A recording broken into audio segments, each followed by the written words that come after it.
Ia bergerak sangat cepat, memegang dua dagger di tangannya. Tak lain dan tidak bukan, dia adalah Sung Ilwan, ayah dari Hunter Sung Jinwoo. Oke, mari kita lanjutkan episode kemarin. Sebelumnya jangan lupa like dan subscribe, biar Mimin lebih cepat uploadnya. Tanpa berlama-lama kita langsung saja.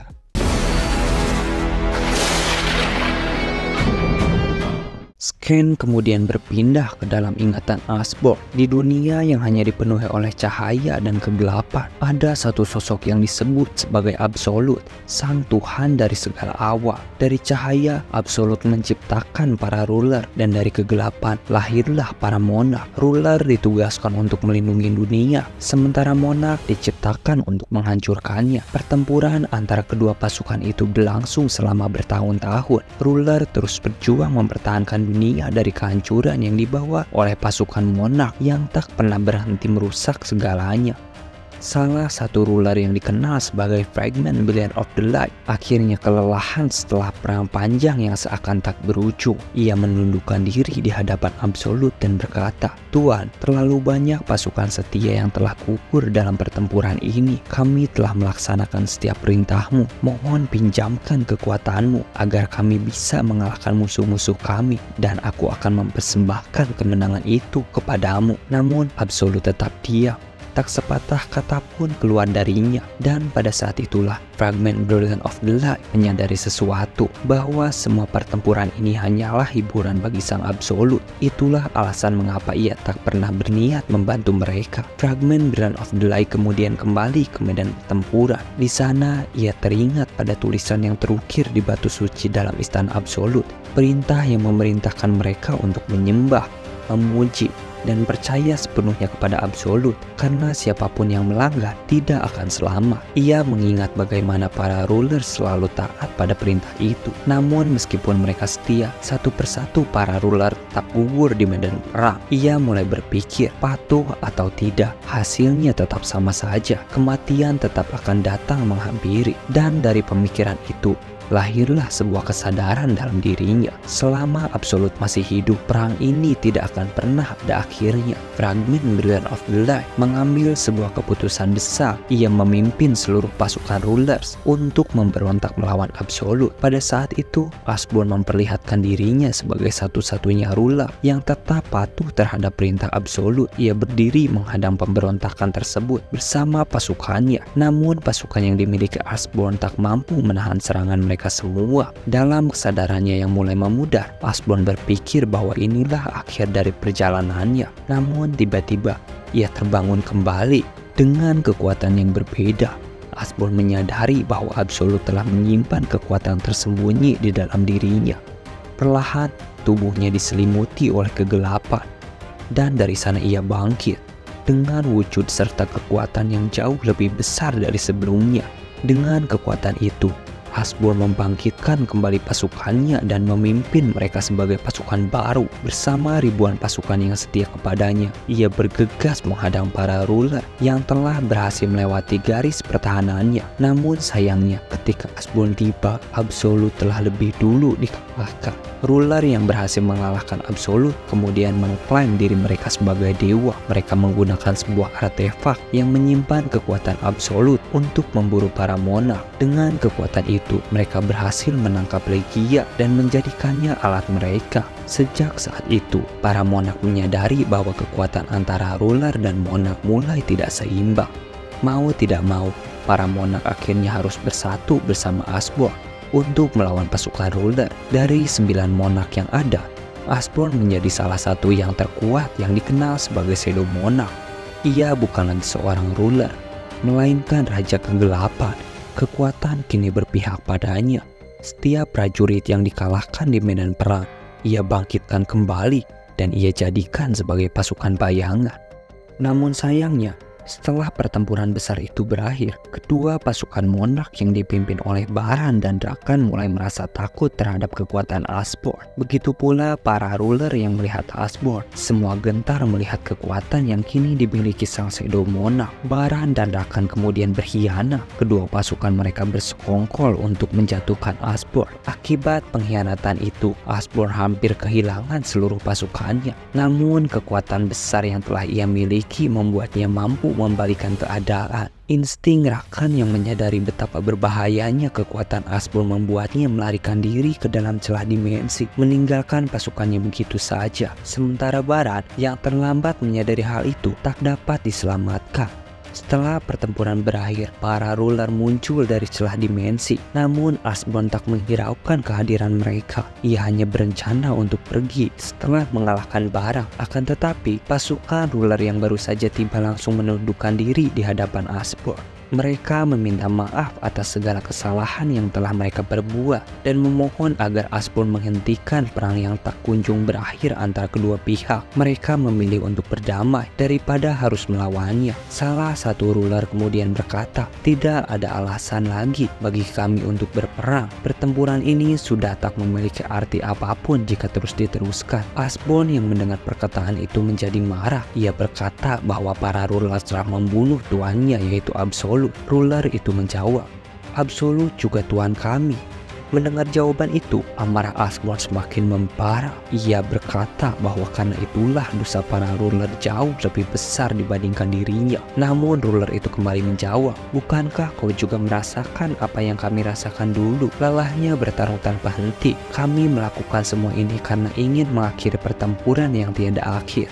Asbor kemudian menjawab bahwa dengan mengalahkan Absolut, mereka tidak akan pernah bisa mengakhiri pertempuran ini. Ia berteriak dengan amarah yang membara, "Bunuh saja aku!" Namun ruler tersebut berusaha menenangkan Asbor yang telah sepenuhnya tenggelam dalam amarahnya. Tak ada satupun pasukan ruler yang berani melawannya pada saat itu. Mereka semua hanya bisa memohon kepada Asbor agar menghentikan pertumpahan darah ini. Asbor yang pada saat itu tak mampu mengambil keputusan, akhirnya pergi melalui celah dimensi bersama pasukan bayangannya. Ia berencana memulihkan dirinya dalam waktu yang sangat lama. Pasukan ruler yang tersisa kembali melanjutkan pertempuran melawan para monark yang masih hidup. Tanpa kehadiran Asbor, banyak pasukan monark yang akhirnya berhasil dikalahkan oleh para ruler. Setelah bertahun-tahun berlalu, Asbor akhirnya kembali. Kali ini ia berhadapan dengan salah satu monark yang kuat, sang King Dragon of Monarch, Antares.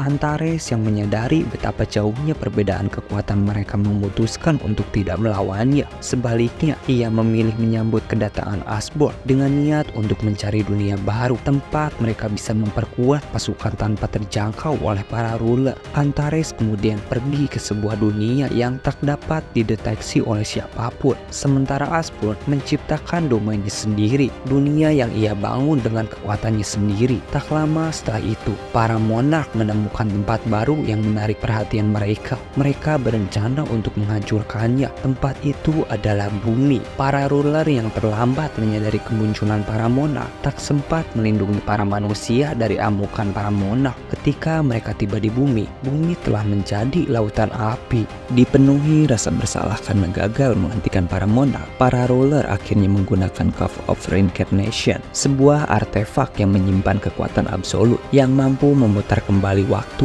hingga 10 tahun ke masa lalu. Namun sayangnya, meski waktu telah diputar kembali, manusia tetap menjadi korban dalam peperangan antara ruler dan monark. Para ruler menyadari bahwa penghuni bumi tidak memiliki kekuatan sihir. Mereka pun mengambil sebuah keputusan besar, memberikan kekuatan sihir kepada manusia. Orang-orang yang menerima kekuatan itu kemudian dikenal sebagai seorang hunter. Dengan kekuatan tersebut, manusia mulai bisa memberikan sedikit perlawanan kepada pasukan monark yang belum sempat mencapai bumi atau yang masih tersegel di dalam dungeon. Namun, kekuatan itu tetap belum cukup untuk membuat manusia benar-benar bertahan. Para ruler terus berusaha menyelamatkan bumi dengan menggunakan Cup of Reincarnation berulang kali, mengembalikan waktu setiap kali dunia berada di ambang kehancuran. Sayangnya, para King Monarch yang memiliki kekuatan sejati mulai menyadari adanya aliran waktu yang terus-menerus dipundurkan oleh artefak tersebut. Mereka berkali-kali menyusun strategi untuk mengalahkan para ruler. hingga akhirnya Cup of Reincarnation mencapai batasnya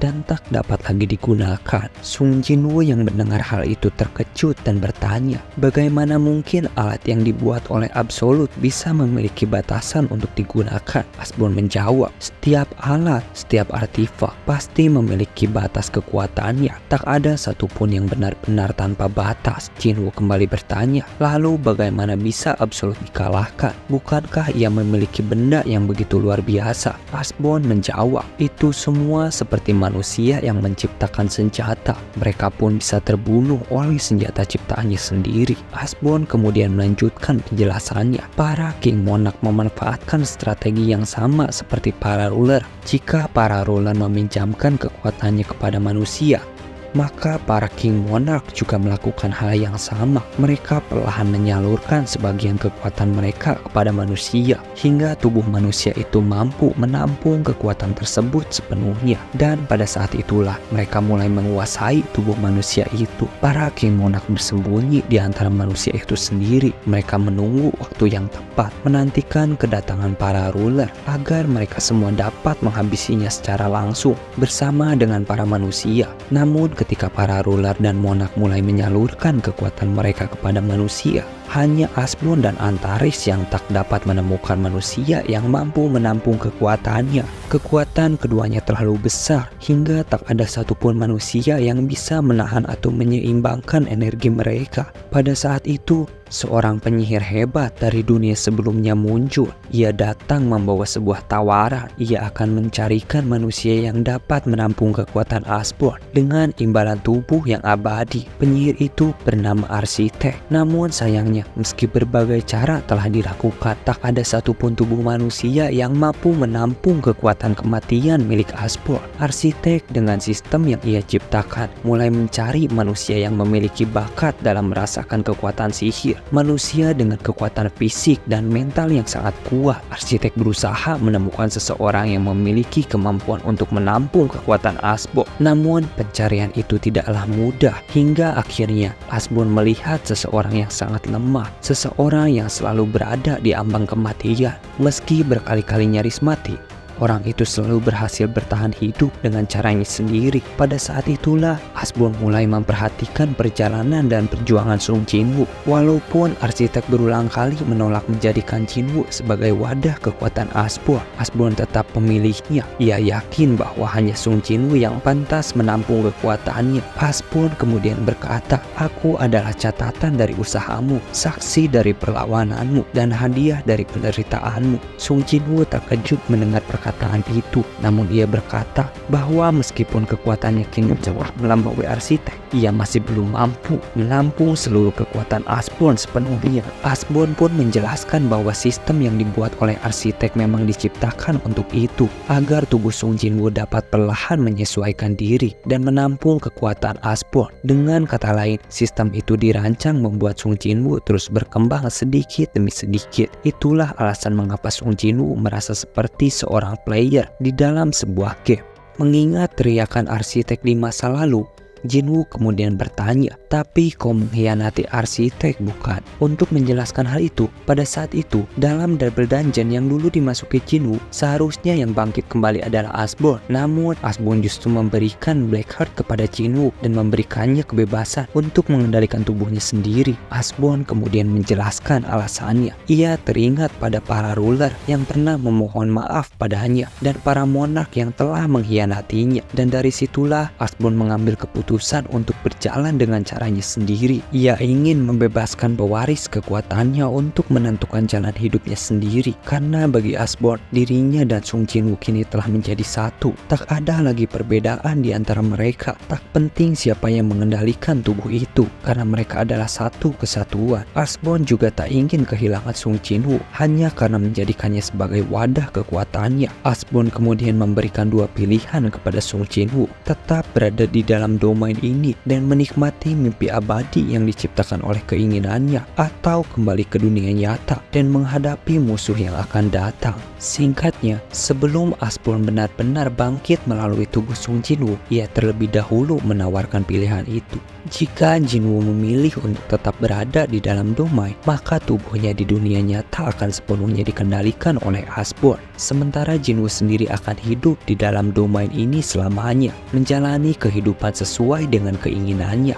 Namun, jika Jinwoo memilih untuk kembali ke dunia nyata, Asbjorn akan menyerahkan seluruh kekuatannya kepadanya. Sung Jinwoo akan bangkit kembali sebagai Shadow Monarch sejati, sementara Asbjorn akan tetap tinggal di dalam domain yang telah ia ciptakan. Setelah mendengar hal itu, Jinwoo bertanya, "Kenapa kau mengambil keputusan seperti ini? Kenapa kau tidak kembali dengan menggunakan tubuhku sebagai wadahmu dan menyelesaikan semuanya sendiri?" Asbjorn menjawab, "Karena tidak ada tempat bagiku. Tubuh ini bukan milikku, melainkan milikmu. Aku memberimu pilihan terlebih dahulu." Jinwoo menatapnya dan berkata, "Jawabanku masih sama seperti sebelumnya. Aku tidak seharusnya berada di tempat seperti ini." Mendengar itu, Asbjorn perlahan berubah menjadi Go Gun-hye dan tersenyum kepadanya. Jinwoo kemudian bertanya, "Apakah ini akan menjadi pertemuan terakhir kita?" Asbjorn menjelaskan, "Mulai saat ini, kau tidak lagi menerima kekuatanku, karena kini kau telah mewarisi seluruh kekuatanku. Aku akan pergi menuju tempat peristirahatanku, dan kau akan menjalani kehidupan sebagai Shadow Monarch,